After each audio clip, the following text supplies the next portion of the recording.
Welcome to the April edition of Operation Start Your Own Business talk show. Last month, we were looking at the subject, finding your dream job or starting your own business, which one is easier?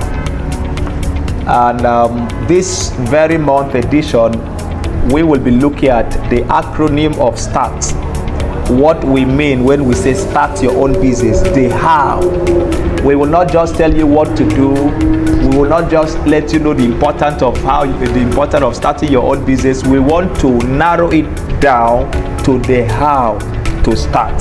So we come up with this acronym START, where S stand for something, the T stand for something, the A stand for something, the R stand for something, and the last T stand for something. All of these are what I will call the working plan or call to action every time we are asking you to start a business.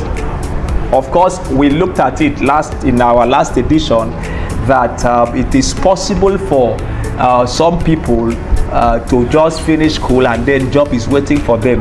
And of course, that will depend on a lot of things. One of the things we looked at was the fact that if some of these guys have connection up there, that can work out for them. But definitely, it cannot be for everybody. And so for the people who may not have the required connection that may land them a job, a dream job, immediately they finish school, there is something, wisdom will tell you to look the route of starting a business, starting something on your own to be able to earn income. There is nothing wrong to start a business and along the way your dream job meets you somewhere. That will automatically now give you what we call two streams of income. You are now earning from the paid job and you are also earning from your own paid business. So the concept of encouraging people to start your own business can never be out of place. It is the way to go by every standard.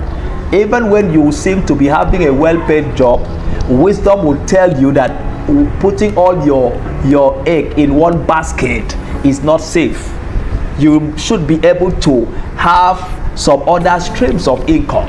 Even governments of nations have researched and they know that the way to go is to diversify their economy from the real established source of their revenue they've been having. So they have now been able to structure their system such that they can now earn from different areas. So starting your own business is a message that will have to keep coming your way until you are pushed to commit yourself to something. So today, very quickly, we will be looking at the acronym of START. So when we ask or when we say START, what does it mean? So we now said first, the S stand for see a vision of what you want to do. See a vision of what you want to do. You see, without a vision, you will not be able to go far in life generally. You can only achieve what you can see. And as long as your eye can see, you will become. It is a principle. Seeing a vision of what you want to do implies having a deep understanding, which often translates into a mental picture. That's why sometimes if you are engaged in a conversation and someone is trying to explain something to you, at some point you now say, I see. That means you have reached a level of understanding that now gives you a mental picture of what the person is talking about. So once you have a mental picture of where you are going, you will know which route to take. You will know which route to take. This is not just a slogan, it's a principle. You hear people say anything that is built on vision will definitely come to fruition. That is the truth, that's a fact. It is not a slogan, it is a principle. Whatever is built on vision, the energy to even pursue it will be there, and definitely it will come to fruition. So the next letter is letter T, and it means transcribe the vision into a business plan. The concept of transcribing something is to move it from a particular state to another state. If you are transcribing a language, Maybe someone is giving a speech, you now transcribe that speech into a written document. So a documented vision which is made plain such that anyone who reads it can run with it is what I call a plan. An idea or a vision captured must be put on a tablet for it to be visible to the eyes of someone who wants to run with it. If it is not written, then it is not visible and it cannot be a plan. As such, no one will work with it. No one is ready to support what is not visible. Transcribing a vision is a concept used to describe the act of making your vision clear on paper for someone to understand and work with it. In the corporate society, the document is what is often referred to as a business plan. So once you have a vision, you see a vision, the next thing is to transcribe that vision into a written document. That is what we call business plan. At this point, you will have a better understanding of the business and will be able to communicate to others for support and partnership. And then I talk quickly about the letter A, which is act on the business plan per time. Action, action, action. A plan is made for implementation, you will agree with me, and it is never self-implemented until someone takes action. Behind everything that is working, someone says there is a worker behind it. Newton's second law of motion states that an object remains at rest or in uniform motion until it is acted upon by an external force to act otherwise. Meaning, if you keep an object in a particular place, it will remain there for life until someone is able to exert a kind of pressure or a force on it to give a push before it can move from that position to another. Plans are not self-implemented. Someone has to take action for it to work. I read a book by Tim LaHaye in his book, Why You Act the Way You Do.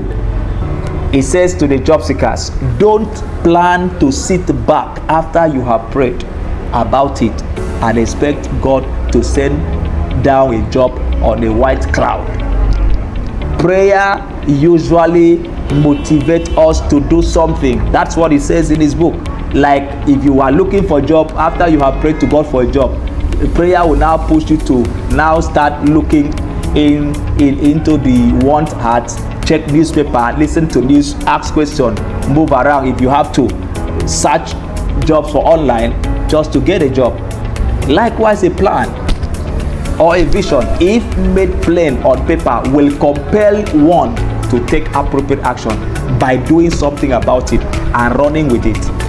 I think most of the time, some religious people should be looking out for practical steps to take to make progress in life and not just researching on prayer points to pray. Making progress is a direct function of taking steps in the right direction. Prayer prepares you and guarantees your expected outcome when you take steps. Whatever you have put down on paper, please try and follow it through with a line of action per time. Nothing is put on paper just to be looked at as an album. It is to be implemented. Just like an architect who designs a structure on paper, he expects that structure to be on ground sooner. Yes. So he begins to implement it in part until the whole structure is fully constructed. The plan on paper is to be executed if it was well planned. Else, you go back to the drawing board to ensure that it is executable. You see, there's something you need to know here, that the vision that was written is to be made plain so that he who reads it can run or act on it. So if it was well written, you got to make the first move, take the next step, and keep on going. Like the great writer will say, if you can't fly, run. If you can't run, walk. If you can't walk, crawl. whichever way, make sure you are moving. And like I always said, I said any object that is on motion is either that object will touch something or something will touch it. Like that and like that, you can move into your open door. Take action per time and don't just wait. There is a whole lot that can be done even while you are waiting for enough money.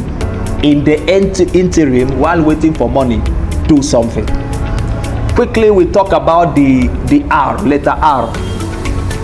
Take note, we are looking at the acronym of START. We talk about S, which is, C, a vision. We talk about T, transcribe your vision. We now talk about the A, action. We are now talking about R, which is relate with someone who is doing well in the similar business relationship. If you like, you can put it in that way, just in a word, relationship. It is very economical to learn from those who are ahead of you in what you are doing. Very economical. It will save you energy and resources. So find someone or people who are making it already in that line of business and relate with them. A relationship can do for you what money will not do. I will take that again.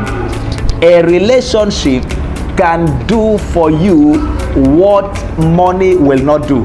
Please take note that this is basically taking counsel and learning from people and not just sharing your whole heart with just anybody. In relating with people, you are relating to learn from them, you are relating to get counsel from them. You are not relating to start sharing your secret. This has to be done with caution. It is divine to seek counsel, and it is also divine to keep secret. Recall that in the multitude of many counsels, there is safety. So in the process, you can easily attract those you can work with and share your passion with them in parts as you are led. People are critical assets in any business. They are critical.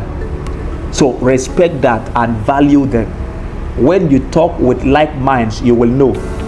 Relate also with people and ask questions as if you were conducting a feasibility study. It will further help in adding to what you have to offer. Sharing your concern with someone trustworthy can help in clarifying your thinking.